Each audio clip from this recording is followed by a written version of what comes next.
Kasi it's not part of the package. Whenever you rent this facility, hindi talaga part of the package.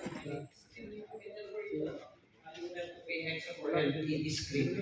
But for this event, we're giving it for free. Free rental of the LED screen for Sophie. Kasi Sophie is a long-time partner. Sinabi ko, may kapalit. Kasi we are also asking Sophie to have a pledge, a statement of pledge of commitment.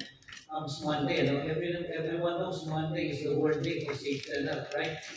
Alam niyo naman siguro yan, So there's a big event happening here. But sorry, we cannot really open up so many slots kasi we divided amongst us, PWC, OSAC, sa Caldole, and this facility, this auditorium can only house maximum 400, 7, 6, 7, and 20 rooms.